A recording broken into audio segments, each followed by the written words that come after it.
इस सोफा की रिब्स को भी कट कर लिया था। There are things that kept me going. It looks and feel like a booklet web से गुजरना ऐसा मुमकिन नहीं कि आप कुछ देखो और सीखो भी नहीं किया था। Instead of yellow and red, don't drag out of it. थी बॉटम को अटैच करने की फिट में क्योंकि मुझे स्पेस चाहिए। सेट किया सारी साइड से। Hi everyone, welcome back to my home renovation series, जहां मैं अपने सिबलिंग्स का रूम मेकओवर कर रही हूँ। कबर्ड का मेकओवर कंप्लीट हो गया था और इसके साथ वाले कॉर्नर पर मैंने प्लांट स्टैंड ऐड किया था। Now is the turn of second corner. I know you all were waiting for this video a lot. Initially मेरा प्लान था सोफा बाय करने का मार्केट से। This was the type and design of sofa chair I wanted for this place. I search the market. या तो ये available ही नहीं थे और जहाँ अवेलेबल थे they were so expensive and it didn't make sense to spend that much. I wanted the same sofa chair and I was not in a mood to compromise on the vision I have for this corner. So मेरे पास ये एक old tyre घर पर था and I decided I will try to make one myself. This was a totally unplanned DIY. मैंने कुछ research की, कुछ ड्रॉर्स बनाए और वर्क स्टार्ट कर दिया। फर्स्टली मैंने प्लाईवुड की शीट पर सर्कल्स ड्रॉ किए। मुझे 2 सर्कल्स चाहिए थे 24 इंच डायमीटर के, one to cover the top and other for the bottom of tire. इसी के साथ मैंने एक ड्रॉ किया आउटर रिंग। इसका इनर डायमीटर 24 था and outer diameter was 30 inches, means के 6 इंचेस की थिकनेस थी इसकी। जिक्सा से कट किया केयरफुली इसको।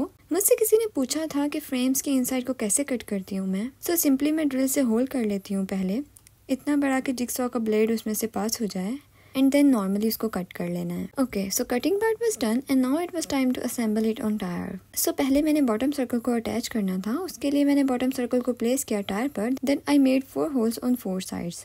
आई use nut and bolts to fix the plywood circle on tyre. इससे बॉटम अच्छे से सिक्योर हो जाएगा, कॉज नेल्स प्रॉपर सिक्योर नहीं कर सकती थी इसको टायर पर। देन मैंने कुछ स्पोर्ट्स कट की टायर में ऐड करने के लिए। It has 2 purposes. फर्स्ट, कि वेट आने पर टायर मेंटेन करेगा अपनी शेप को, and second, it will provide anchor to attach the top circle. Support के साथ मैंने सोफा की रिब्स को भी कट कर लिया था।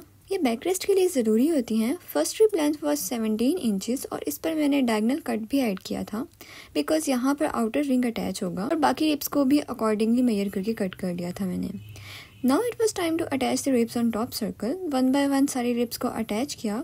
There were many uncertainties during all this process. I calculated again and measured many times to make sure everything fit well, especially this rib part because it was the most crucial part of the frame, but alhamdulillah, Allah made it easy for me and I experienced his help again and again during my home renovation journey. Ribs attach करने के बाद मैंने top circle को tyre पर attach किया and outer ring को भी attach कर दिया। Frame was ready. I was so happy to see this coming together. Now I had to cover this frame to add surface for the upholstery. There were 3 options. First, कि मैं MDF add करूँ, second was to add cloth and third one to add the cardboard. मैंने choose किया था third option, जो कि था cardboard. मेरे पास एसी का ये एक बॉक्स पड़ा हुआ था एंड एज यू नो कि इस वाले कार्डबोर्ड की स्ट्रेंथ MDF से कम नहीं होती। वुड स्टेपलर से लगाना स्टार्ट किया। ये बेहद हार्ड था, लिटरली मुझे काफ़ी टाइम लगा इसको सेटल करने में। सो मैंने अपनी सिस्टर की हेल्प ली थी यहाँ पर ताकि मैं इसको प्रॉपर स्टेपलर कर पाऊँ। स्टेपलर के साथ मैंने नेल्स भी लगाई थी to attach it more strongly. To be honest, I never thought of doing this extreme DIY, but as things were proceeding during my home renovation, I got the confidence to try different things and do different experiment. Fear of failure तो natural होता है, मुझे भी था, but there are things that kept me going. First, my trust in Allah because He is making things easier for me. Second is my family support. They always support me in my adventures. Third, you all who are supporting me through my journey. Last and not least, my curiosity-driven personality that made me do things I feel curious about. So cardboard attach करने के बाद जो excessive part था उसको मैंने cut किया और backrest के inside को भी कवर कर दिया था कार्डबोर्ड से ही। I treated whole frame with anti-termite chemical और इसको overnight छोड़ दिया था ताकि proper सूख हो जाए। Next day, it was time to do upholstery. This is the glue I am going to use to stick the foam. With the help of spatula, मैंने अच्छे से outer circle पर glue लगाई। My plan is to add a little extra foam on this outer circle ताकि अच्छी सी puffy look आए pumpkin chair की। ये foam मेरे पेरेंट्स के बेड की upholstery से बचा हुआ था, तो मैंने उसी को यूटिलाइज किया और न्यू वाले से बाकी की upholstery करूंगी मैं। अब बारी थी यहाँ रोप ऐड करने की। ये चारपाई बनाने वाला बांध था, अम्मी काफी टाइम पहले लेकर आई थी और ऐसे ही पड़ा था स्टोर में, तो मैंने इसी को यूटिलाइज किया और पैसे भी बच गए थे रोप के। रोप को मेजर किया और कट किया रोप को अटैच करने का मकसद यहाँ रिजेस क्रिएट करना है जो पंपकिन चेयर को उसके सिग्नेचर लुक देंगे। I will be making 12 ridges. मैंने 11 पीसेस कट किए थे डिफरेंट लेंथ के और उनको वुड स्टेपलर से अटैच करना स्टार्ट किया। मैंने यहाँ नील्स भी ऐड की थी फॉर एक्स्ट्रा स्ट्रेंथ। अब बारी थी फोम ऐड करने की। मैं अम्मी के साथ मार्केट गई थी और ये फोम लेकर आई थी। इनमें एक शीट 2 इंचेस वाली है और दूसरी 1 इंच की थी। मैं यहाँ पर 2 इंच वाली शीट यूज करूंगी सोफा चेयर की अपहोल्स्ट्री के लिए to give it a that puffy look. Glue लगाई पूरे एरिया पर और फोम को अटैच किया। इसको सेट करने में इतना टाइम लगा था, बीच में दिल किया छोड़ दूं। It was so hectic, but ऐसा पॉसिबल नहीं था। जो एक्स्ट्रा फोम था उसको कट किया और बाकी की चेयर को भी ऐसे ही कवर किया। फोम अटैच करने में बहुत टाइम लगा था and to be honest it was such a tiring process. Although काफी इवन लग गया था foam, but to give it a seamless and neat look I decided to add batting too. ये पॉलिस्टर की बैटिंग है 1 inch की और इससे मैंने पूरे सोफे को कवर करना स्टार्ट किया। कट करके डिफरेंट सेक्शंस में कवर किया ताकि फुली कवर हो जाए और एक यूनिफॉर्म सी लुक आ जाए। ये स्टेप इम्पोर्टेंट है। You can add some cotton too, जो कपड़ों वाली रुई होती है वो वाली। मुझे लग रहा था इससे ज्यादा नीट लुक आएगी तो मैंने यही यूज की। Now this is how I will create ridges with this rope. Measure करके डिफरेंट डिस्टेंस पर सेट किया रोप्स को और शैलो कट लगाए फोम में ताकि रोप अच्छे से एम्बेड हो जाए और रोप को 1 बाय 1 टाइटली पुल किया। मेरी सिस्टर ने इसमें मेरी काफ़ी हेल्प की थी बिकॉज मुझसे अकेले से होने वाला नहीं था। इसको टाइटली पुल करने के बाद बॉटम एरिया पर मैंने वुड स्टेपलर से इसको फिक्स किया। टू मेक श्योर ये लूज ना हो तो मैंने इसमें नेल्स भी ऐड की बिकॉज मुझे पक्के वाला काम करना था यहाँ पर। और इसी तरह ये सारा मुशक्कत वाला काम मैंने अपनी सिस्टर की हेल्प के साथ किया। Now this is how it looks like. काफ़ी हद तक लुक अच्छी लगने लगी है इसकी। प्रॉपर क्लॉथ ऐड होने के बाद बिल्कुल सेट हो जाएगा। नेक्स्ट डे आखिरी स्टेप था इसका, क्लॉथ वाला, जिसका आप सबको शिद्दत से इंतज़ार था।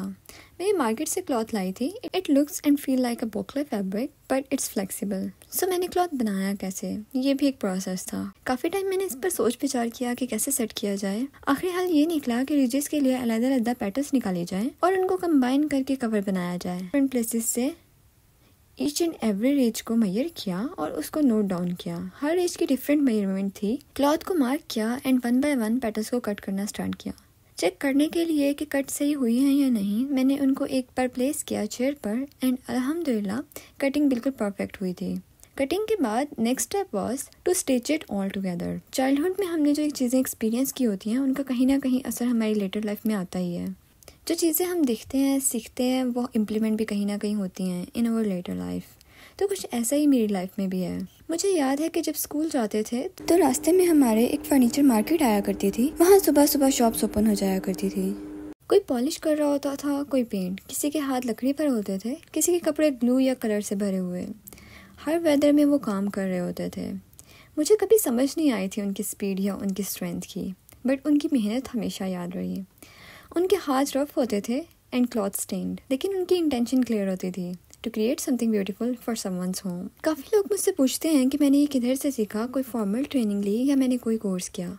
सो नो, ये चीज़ें मैंने सीखी नहीं हैं। आई डोंट नो कि इसकी कोई फॉर्मल ट्रेनिंग होती है या कोई कोर्स वगैरह भी करवाए जाते हैं यहाँ पाकिस्तान में। But may be that phase of my childhood made me learn many things unintentionally, जो कि अब कारआमद आ रही हैं। उन स्कूल की ईयर्स में रोज़ वहाँ से गुजरना ऐसा मुमकिन नहीं कि आप कुछ देखो और सीखो भी नहीं। तब की चीज़ों को याद करके इस प्रोसेस में मैंने काफ़ी कुछ एक्सपेरिमेंट किया था। क्लॉथ स्टिच करने के बाद मैंने ऐड की इसमें रोप, उनको भी सीम्स पर स्टिच किया 1 बाय 1 ताकि क्लॉथ को पुल किया जा सके।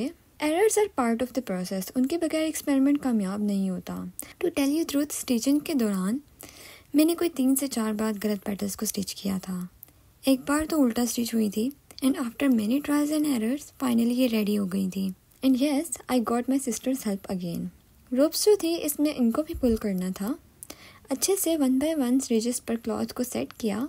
क्लॉथ को मैंने स्टेपलर किया था, बट रोप पर मैंने स्टेपलर प्लस नेल्स यूज़ की थी टू ऐड एक्स्ट्रा स्ट्रेंथ, और रोप से पुल किया ताकि प्रॉपर लुक आ जाए। रोप को पुल करने के बाद बॉटम पर स्टेपलर और नेल्स भी लगाई।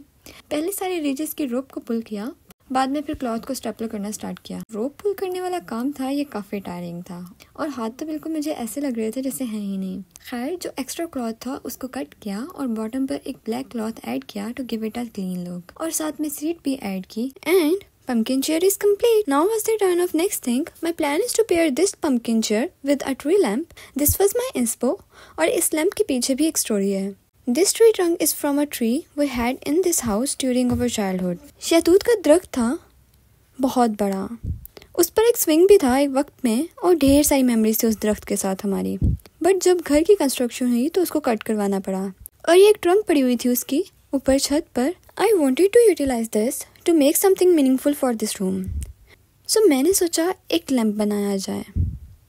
जो इसकी एक्सेसिव ब्रांच थी उसको कट किया एंड उसकी बार्क को रिमूव करना स्टार्ट किया। Although it's been 8 to 9 years, but trunk is in perfect condition. Bark को रिमूव करने के बाद मैंने इसकी सारी सैंडिंग की, which is the part of DIY I don't like at all, but pretty important and essential. So अच्छे से सैंडिंग की, दिल पर पत्थर रखकर, कुछ parts due to rain and other seasonal changes की वजह से ब्लैक हो रही थी, उनको भी अच्छे से सैंड किया। जो खराब पार्ट्स थे उनको रिमूव कर दिया and trunk was ready to be stained. I made a walnut stain using my homemade stain base. ये बेस स्टेन मैंने बनाया था जब मैंने अपने पेरेंट्स के रूम में चेयर्स को रेनोवेट किया था। अगर आप जानना चाहते हैं how I made it, go watch the part 2 of my parents room makeover video. उसका लिंक डिस्क्रिप्शन में ऐड है। खैर, इस बार मैंने स्टेन बेस में ब्राउन कलर ऐड किया था instead of yellow and red and stain को मलमल के कपड़े से अप्लाई करना स्टार्ट किया। मैंने 2 कोट्स किए थे स्टेन के विद अ टाइम इंटरवल और उसके बाद सील कर दिया मैट लिकर से because I was aiming for a mat look. इसकी बेस के लिए मैंने ये वुड बोर्ड्स कट कराए थे टी ट्रंक की। इनको अटैच करने के लिए ट्रंक पर मैंने ड्रिल से 3 होल्स किए। ये काफ़ी हार्ड थे और होल्स करने के लिए मुझे खासा ही टाइम लग गया था। ड्रिल करने के बाद मैंने ट्रंक को अटैच किया and now I just need a lamp shade. To make the lamp shade मैंने ये एक स्नैक स्टैंड लिया। You can easily find them on local shop, those who sell local papad. इसकी नेट को रिमूव किया मैंने। इसका एक पार्ट रिंग था और सेकंड पार्ट बास्केट टाइप था। उसके बाद इस पर मेटल टैग्स थे, उनको भी रिमूव किया केयरफुली। क्लीन करने के बाद these were ready to be transformed in a lamp shade. इनको कवर करने के लिए मैं यूज़ करूँगी my forever favourite bamboo mats. These will give a matching look with the decor of my cupboard. Fabric lining remove की, clean किया mats को, measure किया एंड कट किया। I will use hot glue to attach the bamboo mats. Basket वाले portion पर पहले attach किया, then ring को ऐड किया।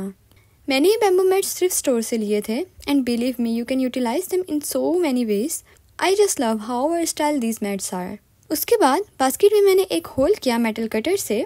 मैंने आप सबसे पूछा था कि मुझे टसल्स ऐड करनी चाहिए या नहीं एंड मेजॉरिटी सेड येस और मेरे घर में भी ऐसा ही कुछ सीन था। So I made tassel from a parachute thread and attach them on the edges of lamp shade. मैंने वायर ऐड करके उस पर होल्डर अटैच किया और वायर को कवर किया रोप से and my statement lamp was ready to. 2 चीज़ें बन गई थी और थर्ड चीज़ जो मेरी टू डू लिस्ट में थी वो थी रग। रग के बगैर ये पोर्शन कुछ इनकम्प्लीट सा लग रहा था and I wanted to add colour contrast too. So मेरे पास ये एक ब्राउन फर फैब्रिक पड़ा हुआ था। I will be making a round रग आउट ऑफ इट। एक लीड लिया बड़ा सारा राउंड, उसको प्लेस किया और कट किया रग को। उसके बाद मैंने इसकी बॉटम पर एंटी स्लिप फैब्रिक ऐड किया था एंड रग वॉज रेडी टू। ऑलमोस्ट सब चीज़ें कंप्लीट थी और अब यहाँ रह गया था पम्पकिन स्टूल।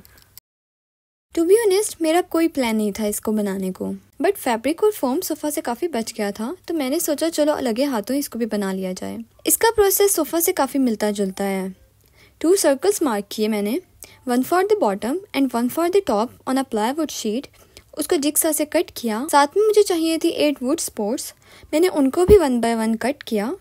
ये वुड स्पोर्ट्स इन दोनों सर्कल्स के दरमियान ऐड होंगी। इन सबको कट करने के बाद now is the turn to assemble everything together.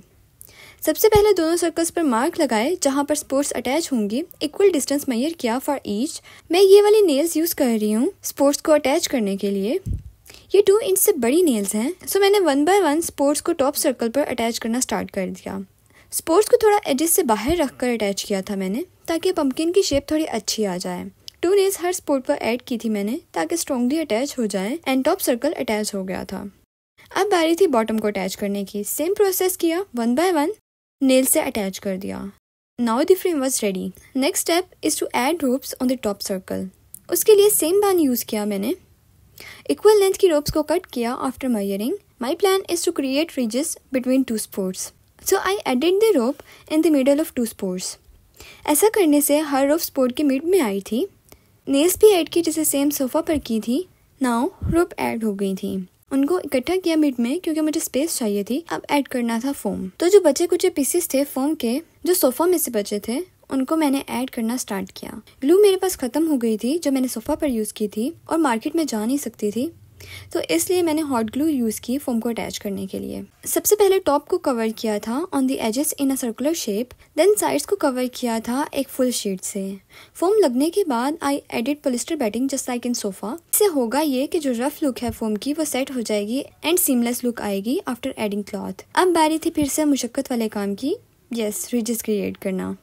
So foam को शैलो कट लगाए और रोप को टाइटली पुल किया। मे बी ये छोटा था साइज में तो रोप को पुल करने में ज़्यादा एफर्ट नहीं लगी, बट ये स्लिप हो रहा था बार बार। सो मेरी सिस्टर ने हेल्प की इसको स्टेपलर करवाने में और इसी तरह बारी बारी रिजेस क्रिएट कर ली। This is how it looks like after creating the ridges. अब रह गया था क्लॉथ।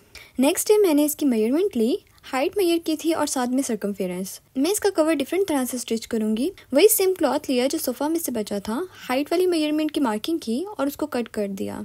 मैंने एक ही पूरा क्लॉथ कट किया था इसका कवर बनाने के लिए, because I will not be creating petals जैसे मैंने सोफा के लिए की थी। सीम्स को स्टिच किया और फिर मार्किंग की रिजेस की रोप ऐड करने के लिए। रोप को मैंने मार्किंग पर स्टिच किया। मैंने पूरी मेजरमेंट्स ली थी, एक्स्ट्रा क्लॉथ नहीं लिया था, बिकॉज एक्स्ट्रा रखने से ये क्लॉथ लूज हो जाना था और फिटिंग में इशू आना था। कवर रेडी हो गया था, उसको मैंने स्टूल पर चढ़ाया, सेट किया सारी साइड से। पहले टॉप एरिया को फिक्स किया सेम एज सोफा, क्लॉथ को स्टेपलर से और रोप को स्टेपलर प्लस नेल से फिक्स किया। फिर क्लॉथ और रोप को पुल किया बॉटम की तरफ और उसे भी फिक्स कर दिया। पहले मैंने सारी रोप्स को फिक्स किया था, बाद में क्लॉथ को। ऐसा करने से क्लॉथ अपनी जगह से हिलता नहीं है और बार बार सेट नहीं करना पड़ता। जो एक्स्ट्रा पार्ट था क्लॉथ का उसको मैंने कट किया, ब्लैक क्लॉथ ऐड किया टू कवर द बॉटम और फिर बारी थी फिट रेस्ट की एंड सीट की। मैंने सोफा पर भी ऐसे ही फिट रेस्ट ऐड किए थे जैसे इस पर किए हैं, बस वो साइज में थोड़े बड़े थे। फिट रेस्ट के नीचे ये हुक्स भी ऐड की ताकि वुड खराब ना हो और फ्लोर पर निशान ना पड़े। And everything was ready. I placed everything in the corner. Lamp shade को ऐड किया लैम्प पर and a brown cushion on the sofa. कुछ बुक्स ऐड की स्टूल पर। There were many uncertainties. Everything turn out way better than I imagined. Wall पर मैंने 2 botanical frames add किए थे to make it look cohesive. Now, this is my favorite corner of this room. You can sit here and read your favorite book and it looks so aesthetic at night too. So, आप लोगों को कैसा लगा ये? Is it ये और नहीं? Comments में लाजमी बताइएगा. I will see you in the next video. Bye!